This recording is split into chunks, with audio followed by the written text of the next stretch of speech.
A lot of times you look at these injuries, like Kobe wasn't doing anything that was really strenuous. Dan Marino wasn't doing anything. David Beckham wasn't doing anything strenuous. He was, they're barely moving, and all of a sudden it just goes. And I don't know if it's just the accumulation of miles on that. It's the timing of it, the fact that you had a calf injury. Were you favoring the calf injury? Does that make the Achilles weaker? And that's why we reached out to Dr. Mark Adickes. He is a former NFL player and part of DirecTV's Fantasy Zone. He's an orthopedic surgeon.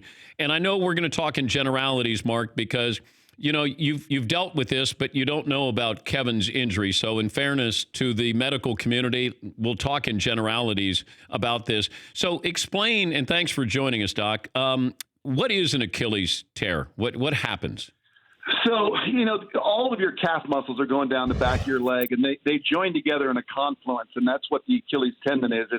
It's basically the tendon of all of your calf muscles that give you the strength to go up onto your toes and to push off and jump and accelerate. And the Achilles generally ruptures right in the center of the tendon, right? So when you open it up and look at it, it looks like a bunch of spaghetti on each end. It's not like it rips off the bone. It's not like it rips out of the muscle. It generally just ruptures right in half. And you were making reference to the fact that guys were injured not doing much.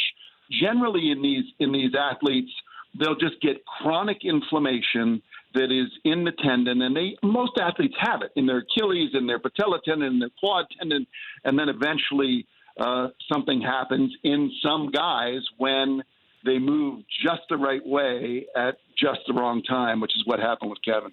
Is there any connection? Obviously, there's a medical connection with the calf to the Achilles, but the fact that if you have a tender calf muscle, can that maybe exacerbate the Achilles?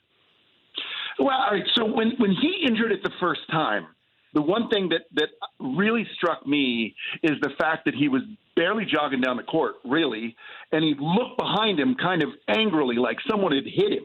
And we heard the Air Force officer talking about where it felt like someone hit him in the back of the leg with a 2x4. So I knew something tore then. But where he grabbed his leg was more on the calf muscle. But it could have been sort of where the muscle is meeting the Achilles tendon, and it was caused initially by a little bit of chronic inflammation, both within that musculotendinous attachment where the muscle meets the tendon and in the tendon itself. So, are they connected? Honestly, a calf strain should make it so you're not pushing off quite as hard. So if anything, it should be protective of the Achilles tendon. But at the same time, it can alter your biomechanics. But I think it's more that there was a little bit of chronic inflammation with that tendon to begin with. And honestly, since it tore, it might even be a good thing. It might have been something that lingered throughout the offseason and then tore next year. And so now that it's done, he'll get fixed and he'll be back and ready to go. And obviously that's assuming that it's torn, which is my opinion, looking at the video. Have you done this type of surgery? I have. I mean, now in my practice I don't, but I mean, I did earlier in my career and during training, did a lot of these, but everybody subspecializes, particularly in the sports world. And so I work on more of the large joints. But that being said, I mean, I've seen this injury repaired a bunch of times, and I'm also familiar with the literature. And in professional athletes, honestly, about 2/3 of the guys are able to return to sport, right?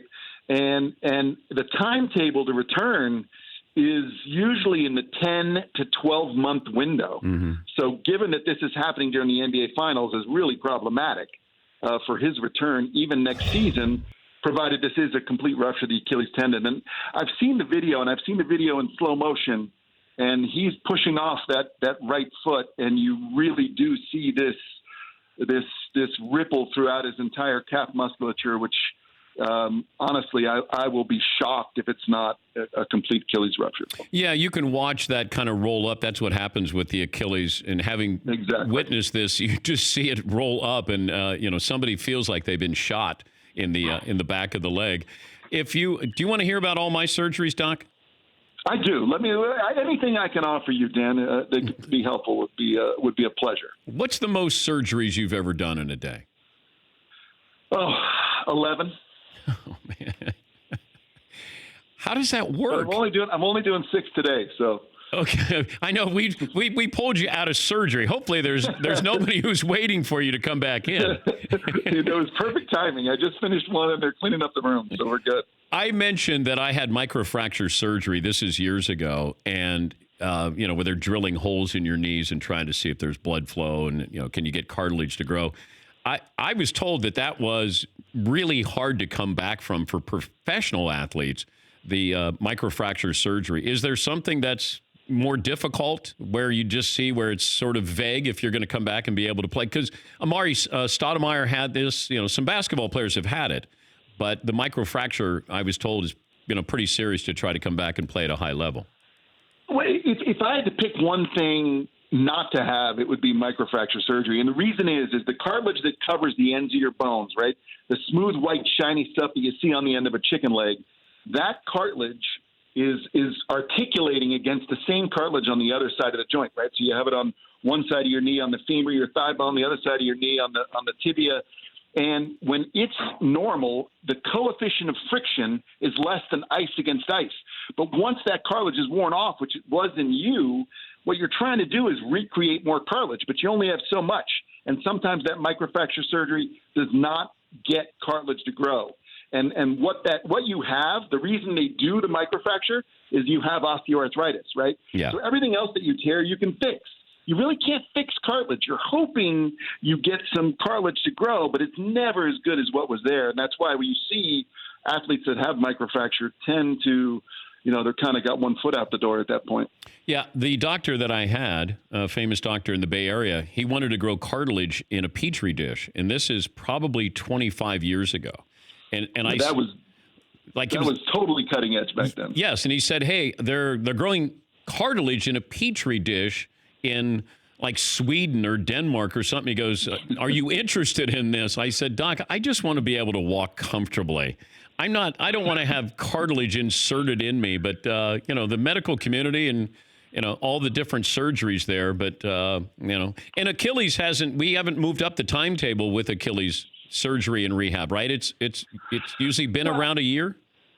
Yeah, I mean, it generally is. Can you return it 6 months? It's possible, right? It's possible, but when you look at the studies of professional athletes, usually that window that they return to form is 10 to 12 months. And in the NBA, I mean, we've seen Kobe come back, we've seen Dominique Wilkins come back, but a lot of guys, their level of play really fell off after this injury. I think Kevin is going to fall into the Kobe and the Dominic Wilkins category, not the category of guys falling off performance-wise. But nevertheless, it's a long recovery. When's the last time you operated on the wrong knee? Dude, knock on wood. That has never happened to me. But as soon as you think it can't, it will. So I'm checking all the time. But you guys, doctors make. So I had to put my initials on the knee that I was getting cut on. That's right. Yeah, so you gave me a Sharpie. You didn't, but the doc goes, you write your initials on the knee. And I go, God, this guy doesn't even know which knee is bothering me. and all it was he was protecting himself to say, your initials, right? That's the knee I'm cutting on, right? And that's what happened. So I have my patient write their initials. I write my initials. And I trust mine more because I've looked through the chart, and I'm honestly, no, I've heard the story. I mean, it does happen. So it's and honestly, even if you and I both put our initials on the wrong leg and I operated on it, you're still getting paid. So yeah, it's serious business. I can't imagine you going to a party where somebody finds out what you do and they go, "Hey, could I pull down my pants and you look at this here?" That can come in handy, but no, that hasn't happened to me. Doc, thank you. Pull up a pants leg, but never pull down. Oh, okay. All right. My bad. Thank you, Doc. We appreciate your time as always. You bet, Dan. That's Dr. Mark Adickes, orthopedic surgeon, former NFL lineman, and part of DirecTV's Fantasy Zone. For more Dan Patrick Show, tune into Audience Channel 239 on DirecTV. Stream for free on BR Live or download the Dan Patrick Show app.